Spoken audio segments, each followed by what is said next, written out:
বাংলাদেশে যদি আপনারাও সেই শেখ হাসিনার নীতি নির্ধারক লড়াই করে যান তাহলে এই শিক্ষক কিন্তু ছাড় দেবেন। প্রধান উপদেষ্টা তিনি একজন শিক্ষক, তিনি একজন নোবেল বিজয়ী, তিনি অবশ্যই আমাদের এই দুঃখ দুর্দশার কথা বুঝবেন এবং অনুধাবন করবেন। যাদেরকে আমরা পড়াই সেই ছাত্ররা যারা এই দেশ থেকে শেখ হাসিনাকে বিদায় করে দিয়েছে, সেই ছাত্রদের অভিভাবক আমরা শিক্ষক।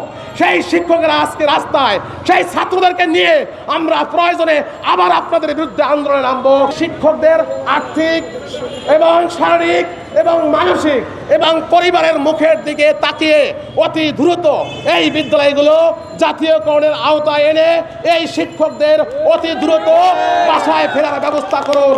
আজ পর্যন্ত জেলা উপজেলায় যাচাই বাছাই করে যেগুলো মন্ত্রণালয় পেন্ডিং এবং যেই বিদ্যালয়গুলো প্রত্যেকটি উপজেলায় যেগুলো ইএমআইএস কর্তৃক যেগুলো অনুমোদিত এবং যেগুলো চলমান, যেগুলো অধিদপ্তর মন্ত্রণালয় এখনো পেন্ডিং আছে, সেই বিদ্যালয়গুলো অনতি বিলম্বে এই সরকারের যারা দায়িত্বে নীতি নির্ধারক আছেন তাদেরকে অনতি বিলম্বে অনুরোধ করছি, আপনারা এই শিক্ষকদের আর্থিক এবং শারীরিক এবং মানসিক এবং পরিবারের মুখের দিকে তাকিয়ে অতি দ্রুত এই বিদ্যালয়গুলো জাতীয়করণের আওতায় এনে এই শিক্ষকদের অতি দ্রুত বাসায় ফেরার ব্যবস্থা করুন।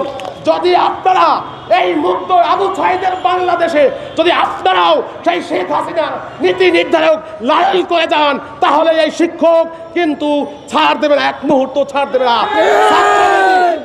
ছাত্রদের নিয়ে আজ যে ছাত্ররা এই দেশটাকে শেখ হাসিনাকে 1 ঘন্টার মধ্যে বিদায় করে দিয়েছে, যেই ছাত্ররা যাদেরকে আমরা পড়াই সেই ছাত্ররা যারা এই দেশ থেকে শেখ হাসিনাকে বিদায় করে দিয়েছে, সেই ছাত্রদের অভিভাবক আমরা শিক্ষক।